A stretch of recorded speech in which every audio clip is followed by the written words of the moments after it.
So, good morning, everyone. Today, we're going to deal with the third topic, visit to foreign counterparts.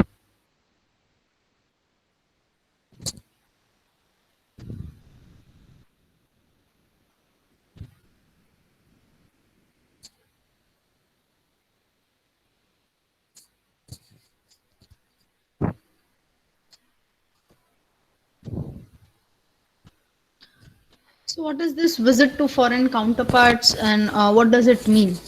It is very important, as I said in the previous sessions as well. The etiquettes and manners, they are actually a product of your cultural upbringing, your background and your upbringing and your culture, subculture, whatever it is.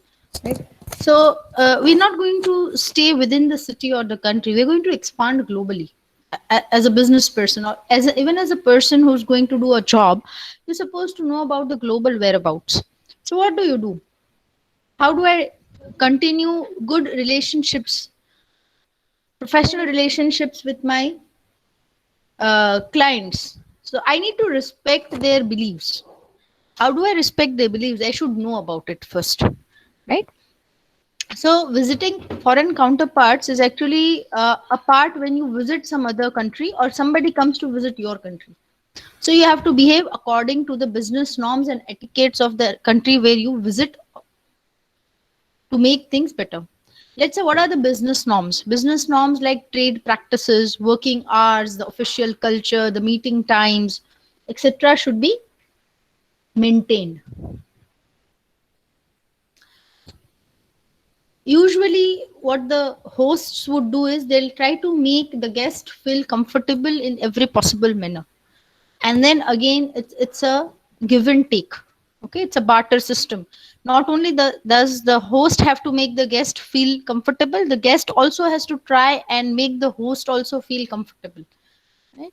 Let's say the host is trying to make you comfortable by making you acquainted with different things that happen in the country. You should also as a guest, the guest should also try and be comfortable by picking up the things which the host is trying to tell. Keep in mind that you shake your hands, or you when you give your introduction, you can also give your business card to somebody, right? Try to balance things is what we do when we are doing it in other countries. So how do you make to a few tips are there to make people feel at ease? This is a very generalized question. Please mark it as important from the exam point of view. This is generalized. How can one make others feel at ease when you are in a different country? So the very first thing is the use of native language. Let's say I'll give you a very simple example. When you visit some other part of the country, in our country only, you go to some other part, or let's say you are traveling in the train, and you are traveling in a compartment full of people who don't speak the same language as you do, and then suddenly somebody who sits next to you is speaking the same language. How do you feel? You feel, oh my god, finally I met somebody. You feel a cheer. Same cheer is felt when you try and talk or try and deal in business with the use of the native language. But then the question would be, madam, how many languages will I learn? Is not English the lingua franca as we had learnt? Is not English the global language? English is the global language.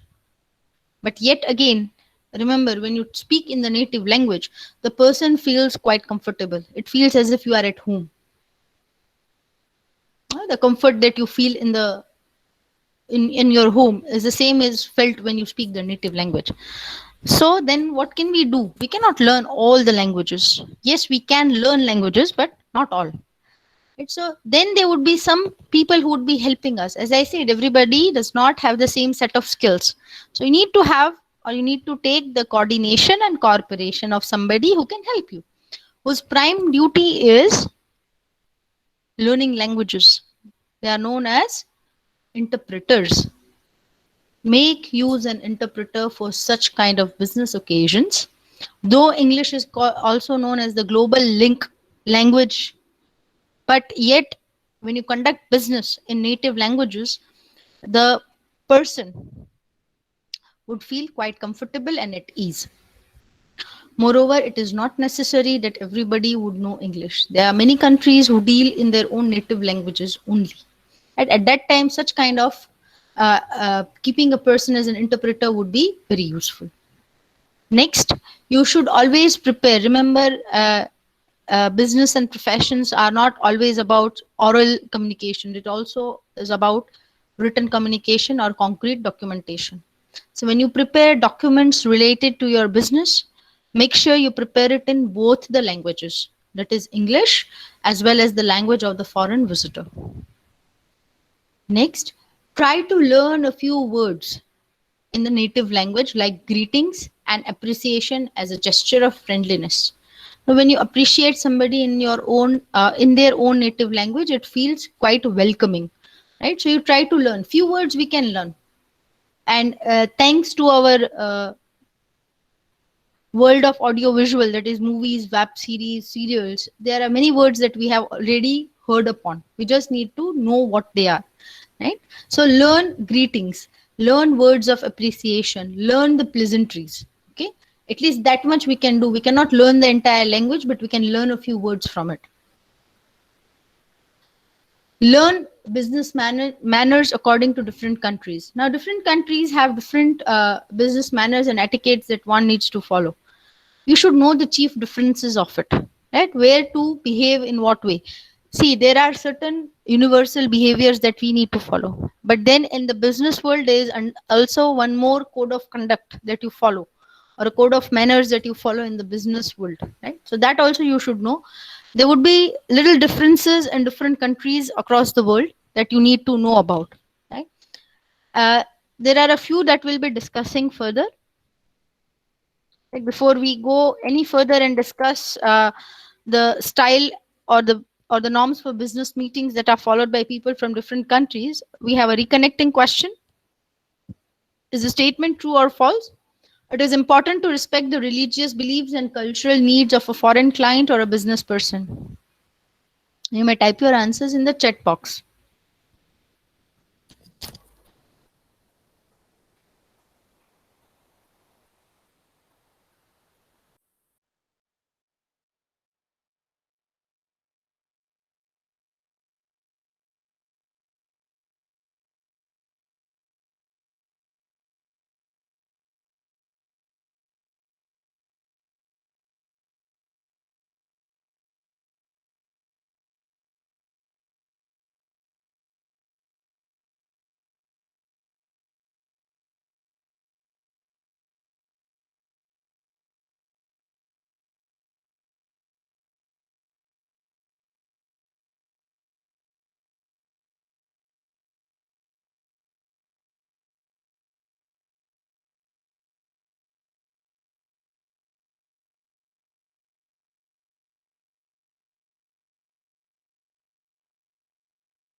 Excellent. You are absolutely correct with the answer. Is this true? We should respect the foreign client's cultural beliefs.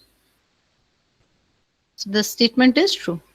Now, let us look at the business norms of a few different countries. Please mark this as an important question from the exam point of view. You know, certain, as I said, there would be certain norms that are universal and then certain that are particular to particular countries. So we're going to look at a few different countries in the case.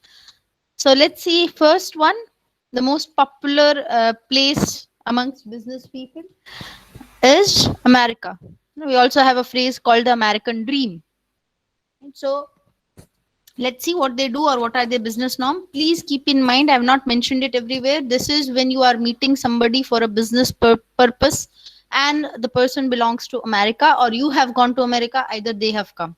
Whatever be the reason, please remember it's not mentioned everywhere, but in the title itself, business norms of different countries. So meetings for business purposes is what we are going to keep in mind in the background. So first thing is they would do a firm handshake in the introductory portion. So when you are introducing, you have to extend your hand for a handshake, and a firm handshake is what is expected. Firm handshakes means you don't have to break the other person's hand, but a firm handshake shows that you are confident. The way your voice shows confidence when you speak without problems, when you speak clearly, and when you speak crisp. That's the same thing you do when you shake the hand.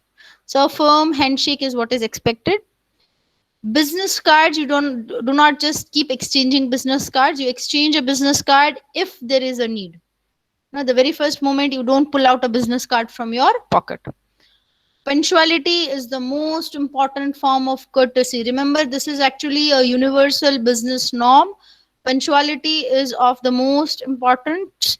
It is a form of courtesy which shows you are genuinely interested in doing business with that particular person or that particular firm when you are punctual. Next, usually breakfast meetings are preferable to develop close business relations, and also business over lunch. So lunch meetings are also preferred, right? So you have lunch and alongside you also have a business meeting. You can also have breakfast business meetings in the American style if you are taking up that. Usually, the Americans prefer to refer people by their first names, and it's a common business practice. So you don't say add any prefixes or suffixes. You may add Mr. John, just an example. Right? So you take the person's first name and not the surnames or family names. Now, giving gifts as mementos is a personal act. It is not professional, and it can be done only after considering the provisions of the respective laws with regard to the value of the gift given. Okay, it's not considered a bribe, but they have to see the value. Are you giving something that is more valuable than what you are doing in business? That's what they would refer to. Next, the European countries, it would include, remember a few names that we are here. This is not limited to, but we have taken a few examples. So when we say the Europeans, it would include the British, the French, the German, Italian, Spanish, and Dutch. Okay, these are the countries that we are going to look into. Let's say the British, they share most of their culture and business norms with other Europeans. The meetings are quite formal in style, uh, and along with that, they would also give it a personal touch as well.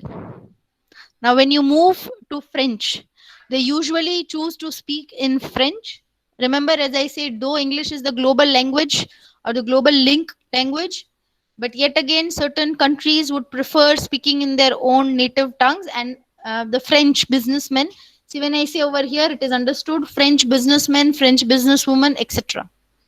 Right? So they usually prefer to speak in French, and they are very cordial, they are warm, they greet each other by shaking hands, and they may embrace each other on meetings and partings. Okay, embrace means a small hug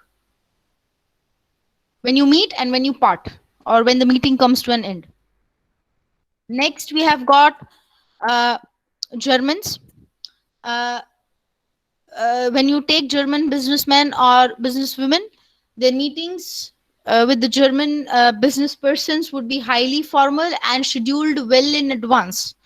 Punctuality over here is of utmost important. Remember, for everybody, whosoever you take in business, punctuality is one of the universal norms of business that you take up. People here are usually addressed by their surnames. Remember, in American styles, or with the Americans, you deal with the first names, with the Germans with their surnames, right? The senior businessmen are referred as Doctor, and businesswomen are always addressed as Frau, right? These are a few things that you need to remember. These are jargons, right? To make, if you are having an MCQ exam, to make it a little hard, this is what can be asked. So mark these two things as important. Especially the punctuality part is utmost important. How do you address? Americans addressed by first names, Germans addressed by their surnames. Whenever it is specifically mentioned, it means it is of utmost importance. Senior businessmen are referred as Doctor, and businesswomen are always addressed as Frau. Okay, this is important from the exam point of view. So, is the statement true or false? Germans do not consider punctuality as important.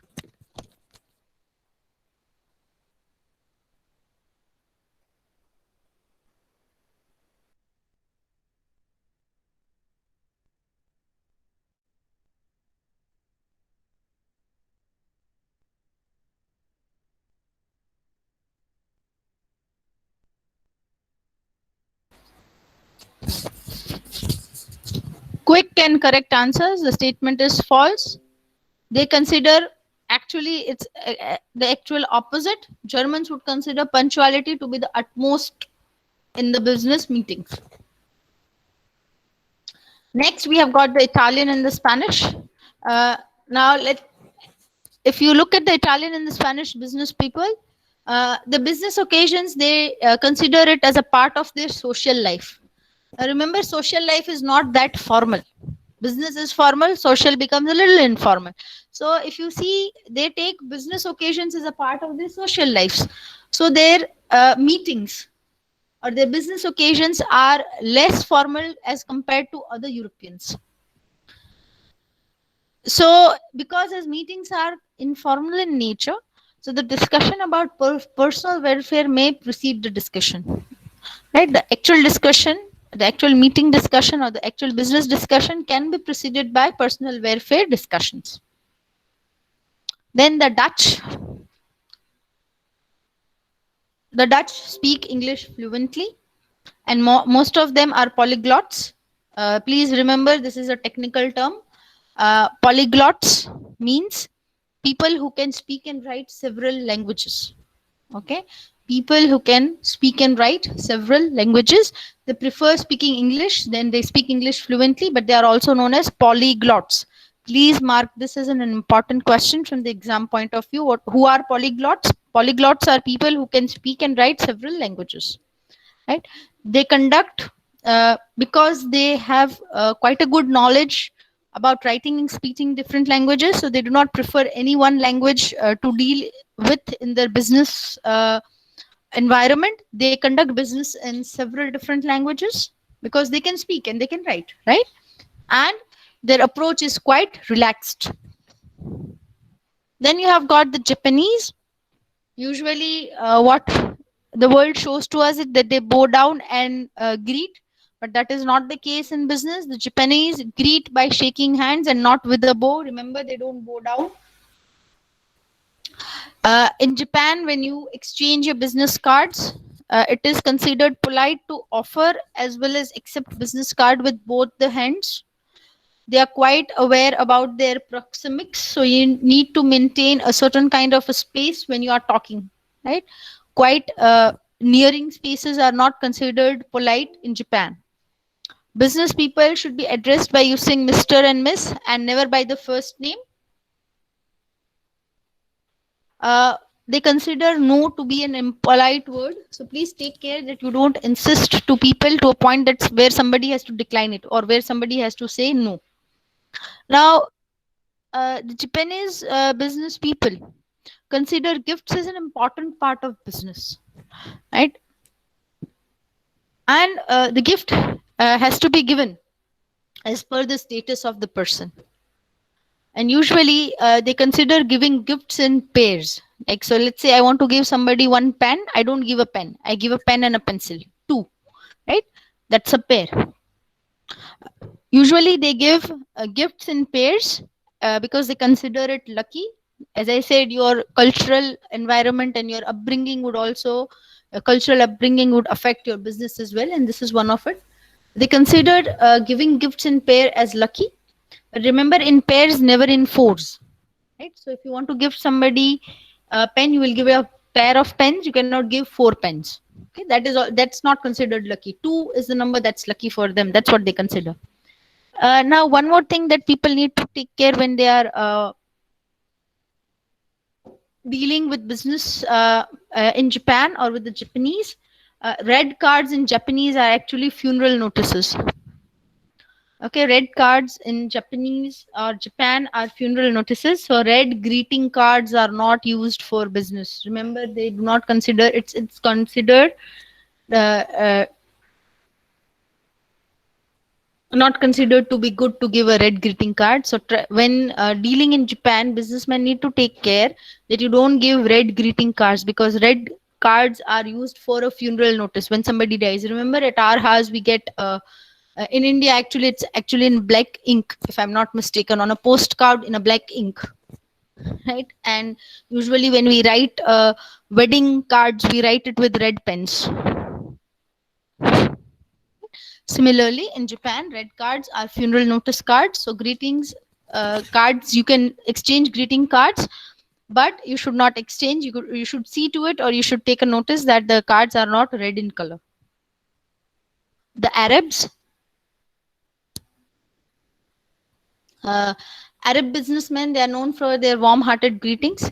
Their traditional method of greeting is they'd be saying salam alaikum, which means peace be upon you. This is a technical term again because we don't use it. We would have heard our foreign students speaking the same, or some of the classmates would be speaking the same. So this is how they use the traditional method of greeting.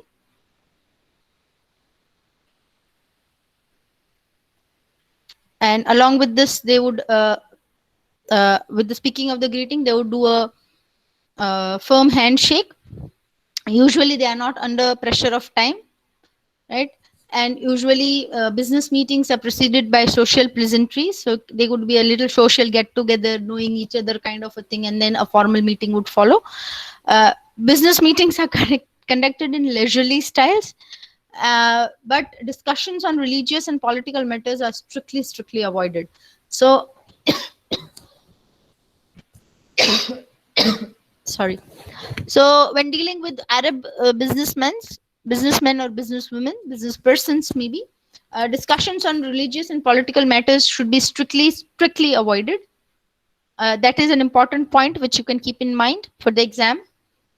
They extend lavish hospitality as hosts and expect the same from the other people. So giving gifts is a part of the hospitality, and giving gifts at dinner is considered as a token of friendship,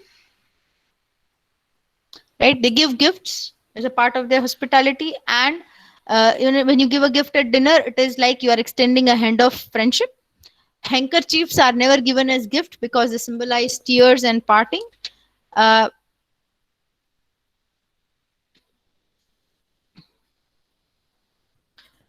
so when you want to gift somebody and you are dealing with the Arabs, you never give a handkerchief because handkerchiefs are considered a symbol of tears and parting in their culture.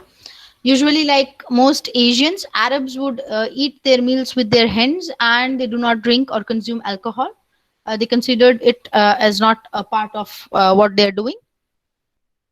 Indians, business meetings are punctual, well planned, and conducted formally. In India, also, when dealing with Indian businesses, India is now preparing itself to become a judicious mixture of modernity and tradition. You know, uh, they're trying to mix their tradition and modernity together. They're trying to keep their tradition and also join along the modern ways of dealing or modern ways of being in business.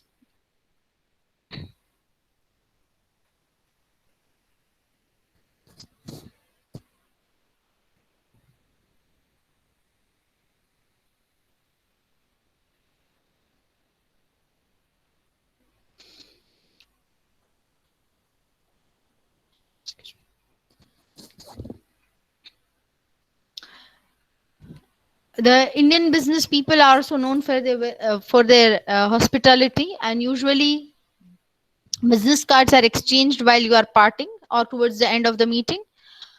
Remember, the most important point when talking about Indian business people is they maintain the protocol of seniority. They maintain the protocol of seniority. You would have always seen that. Okay. Uh,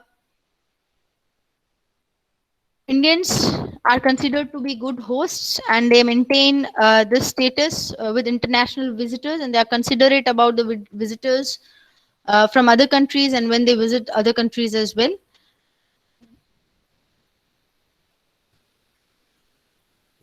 When there is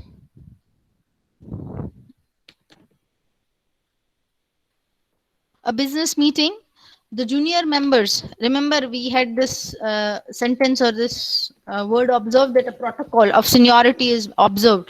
So whenever there is a meeting and the juniors have to take over, they wait for a signal from their senior member, and then they will contribute to the discussion. Otherwise they prefer keeping quiet. Gifts Giving gifts at the end of the meeting is considered to be a gesture of goodwill, mementos or small gifts that people remember. The visitors are treated with utmost attention and respect, right from receiving the person to accompanying the person back to his or her vehicle. It is seen that you do it with utmost respect. Important people are received and dropped off to their vehicles by senior executives only, because in India we maintain the seniority status or seniority protocol. So, is the statement true or false? Indians are known for their hospitality.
Excellent, you are absolutely correct, and I really like the way few of you self-corrected yourself. The next unit is all about that: self-correction, self-assessment, self-development. Right? So I can see that happening already. You are absolutely correct. Indian business people are known for their hospitality. The statement is true. Right. So with this, we end the topic. So we have seen how different people behave, or people from different countries behave in dealing in business, in professionals. Remember, a few important points are: one thing people would do is that, or one point that you can remember over here is being punctual. Punctuality is of the highest importance. Two, certain countries or businessmen from certain countries would consider exchange of gifts to be a token of gratitude as well of goodwill and friendship. There are few manners that they follow. Few of them are quite formal in nature. Some of them are not in. Some of them are not that formal because they attach business with social life, and so it is a little informal in nature. Secondly, the speaking, the language in which you speak. Some of them prefer the global language, others would prefer native languages. So you could have an interpreter when you have such important meetings, or when you have such important business dealings, so that would make the person feel comfortable. Right. So with this, we end this topic. Do we have any question, answers, or queries for the same?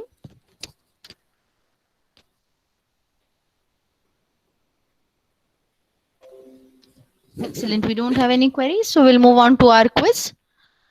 So we have a quiz for this. Just give me a moment. I'll share the link of the quiz with you.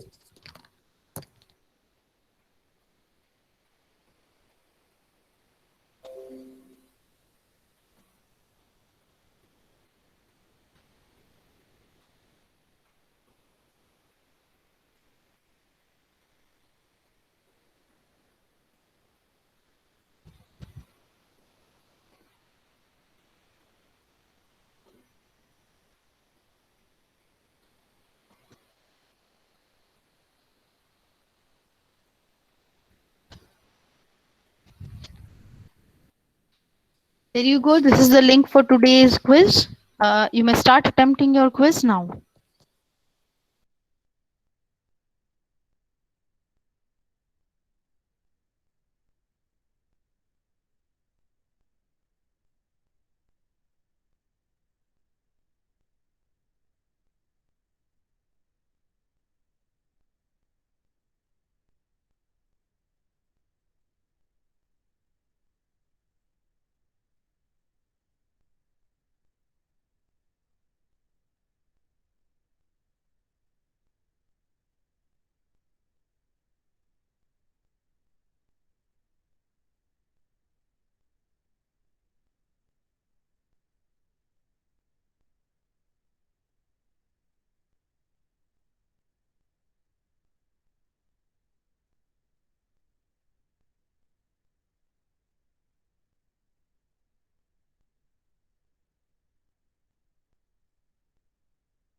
Excellent. Everybody has completed the quiz.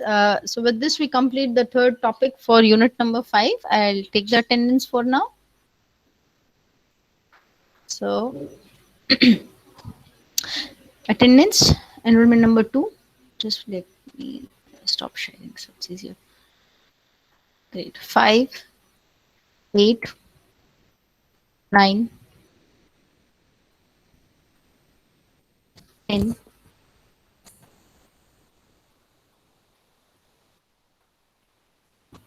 12, 16, 17, 19, 24,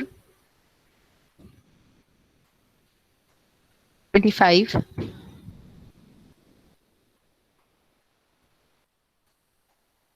just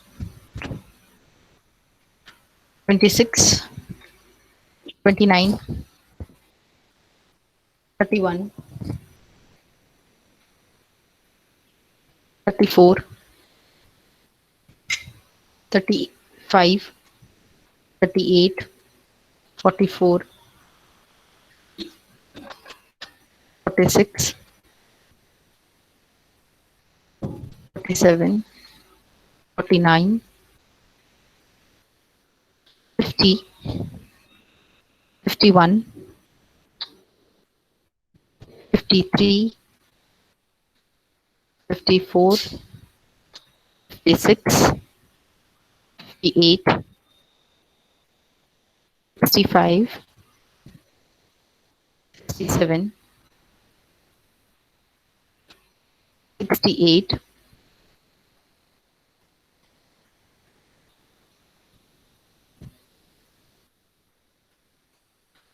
69, 72, 73, 82, 85, 89, 91, 96,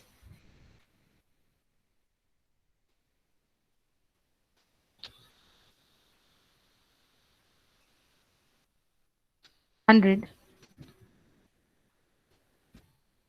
101, 102, 103, 106, 108, 117, 118, 119, 120, 121, 125, 126, 131, 134, and 144. I'll speak the absent numbers once so that you can have an idea whether you've missed it or I have missed it, and then we can move ahead. The absent numbers are 9, absent numbers 9, 24,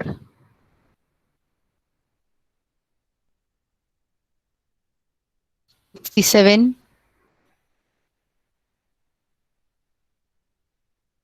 103, 121, 134, 144. Uh, though most of you have completed and updated your certificates, Coursera certificates, I'll also be circulating a Google Form link in the official WhatsApp group. You have to click on that link and upload your certificates over there as well, because we are facing certain issues in uploading stuff. One and two, I'll also circulate a second link for resume by the end of the day. Two links I'm going to circulate the way we circulated for our engineers day activity, so you can upload a document over there, right? So kindly upload, please read carefully the Google document. One, I'm going to circulate Google form, I'm going to circulate for Coursera certificates, and second, I'm going to circulate for your cover letter and resume writing. Please read carefully and update the information there correctly over there in both the links, right?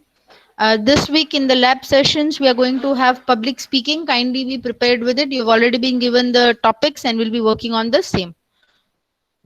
In case of any doubts, kindly revert back to me, talk to me, and let me know what is going on.